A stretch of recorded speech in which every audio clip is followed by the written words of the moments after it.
Lecture du livre de la Genèse. Isaac était devenu vieux. Ses yeux avaient faibli et il n'y voyait plus. Il appela Ésaü son fils aîné. « Mon fils », celui-ci répondit, « Me voici. » Isaac reprit. « Tu vois, je suis devenu vieux, mais je ne sais pas le jour de ma mort.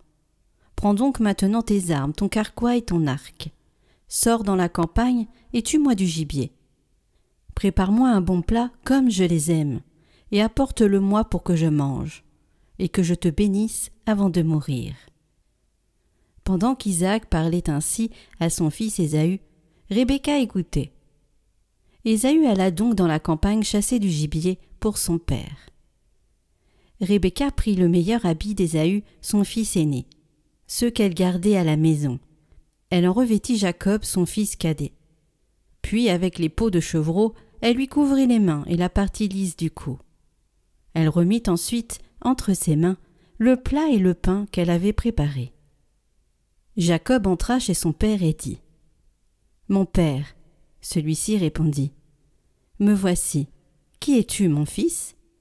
Jacob dit à son père « Je suis Ésaü, ton premier-né. J'ai fait ce que tu m'as dit.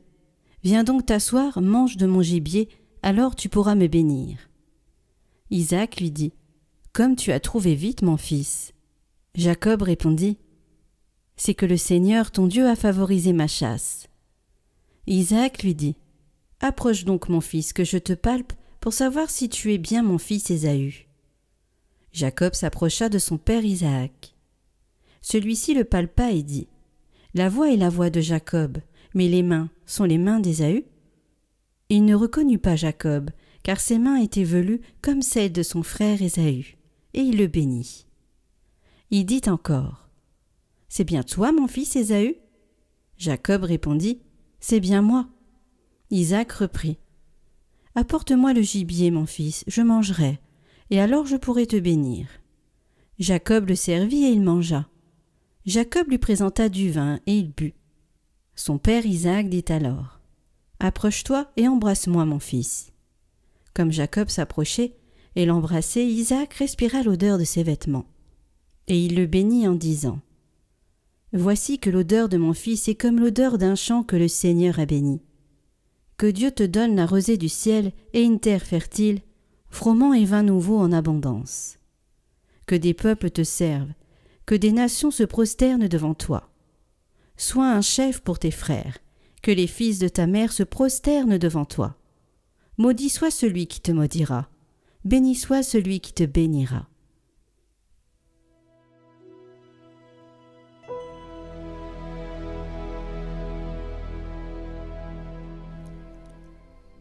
Louez la bonté du Seigneur, célébrez la douceur de son nom. Louez le nom du Seigneur, louez-le, serviteur du Seigneur, qui veillez dans la maison du Seigneur, dans les parvis de la maison de notre Dieu. Louez la bonté du Seigneur, célébrez la douceur de son nom. C'est Jacob que le Seigneur a choisi, Israël dont il a fait son bien. Je le sais, le Seigneur est grand, notre Maître est plus grand que tous les dieux.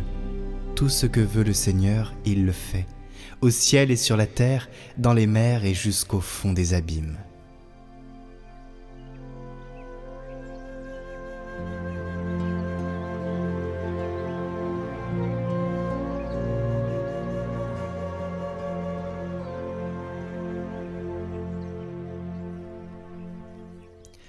Évangile de Jésus-Christ selon saint Matthieu. En ce temps-là, les disciples de Jean le Baptiste s'approchèrent de Jésus en disant « Pourquoi, alors que nous les pharisiens nous jeûnons, tes disciples ne jeûnent-ils pas ?» Jésus leur répondit « Les invités de la noce pourraient-ils donc être en deuil pendant le temps où l'époux est avec eux ? Mais des jours viendront où l'époux leur sera enlevé, alors ils jeûneront. Et personne ne pose une pièce d'étoffe neuve sur un vieux vêtement, car le morceau ajouté tire sur le vêtement, et la déchirure s'agrandit. Et on ne met pas du vin nouveau dans de vieilles outres, autrement, les outres éclatent, le vin se répand, et les outres sont perdues. Mais on met le vin nouveau dans des outres neuves, et le tout se conserve.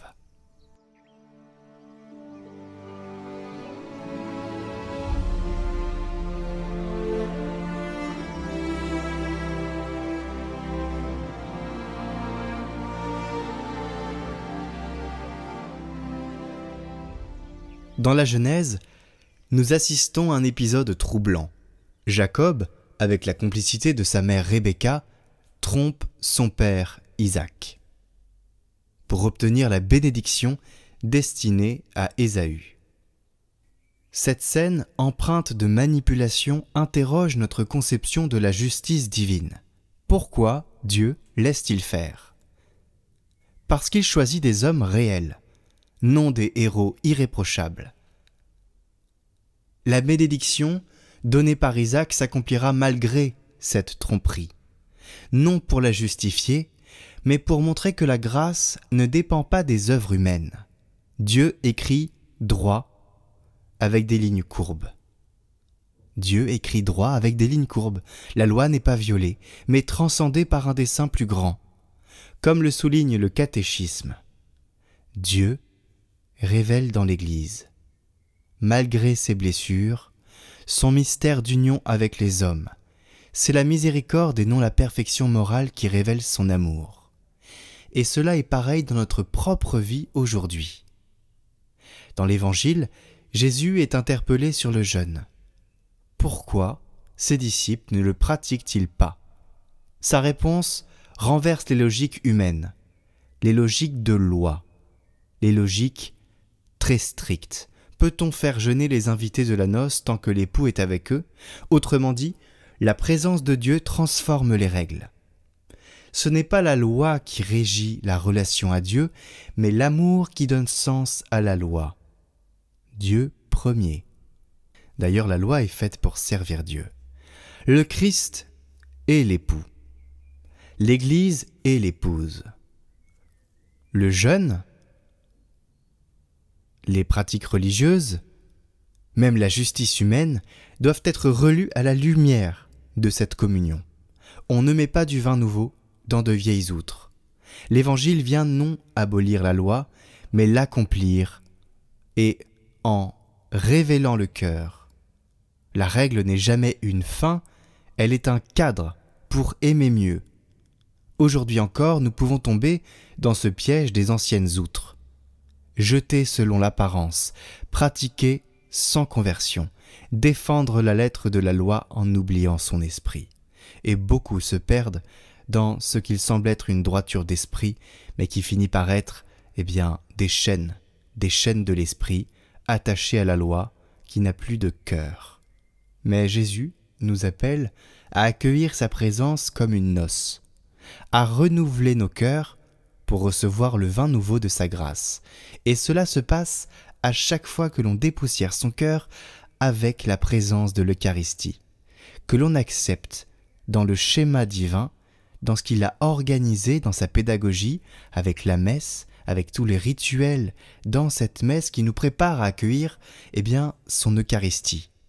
Et l'histoire de Jacob nous rappelle que Dieu agit à travers nos fragilités, que son dessein dépasse nos logiques humaines. Alors, ne nous préoccupons pas de savoir comment Dieu va se frayer un chemin jusqu'à notre cœur. Nous avons juste à dire ce oui intérieur. Et l'Évangile nous enseigne que l'époux veut habiter nos vies. Bien sûr, non pour imposer des règles, mais pour y faire grandir une union d'amour. À nous de devenir cette outre neuve, ouverte à l'inattendu de Dieu.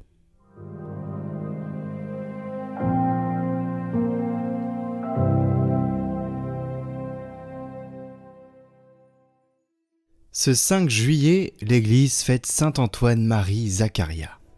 C'est un jeune médecin à Crémone, au XVIe siècle. Il devint prêtre pour guérir les âmes autant que les corps. Il fonda les clercs réguliers de Saint-Paul qu'on appelle aujourd'hui les Bernabites, afin de raviver la ferveur chrétienne, alors bien affaiblie. Sa mission, ramener les fidèles à l'Eucharistie, à la confession, à l'Écriture et au Christ vivant. Il prêchait dans les rues, organisait des processions, visitait les pauvres et les malades. À 36 ans, épuisé, il remit son âme à Dieu en murmurant « Je veux mourir dans la maison de ma mère ».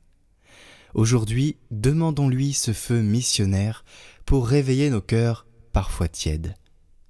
Seigneur Dieu, vous avez accordé à saint Antoine-Marie, prêtre, un zèle admirable pour renouveler la vie chrétienne. Donnez-nous, à son exemple, de travailler sans relâche à notre propre conversion. Saint Antoine-Marie Zaccaria, priez pour nous.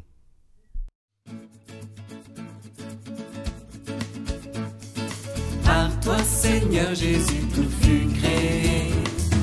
Les cieux sans fin proclament ta beauté. Tu as revêtu notre humanité. Tu nous as donné ta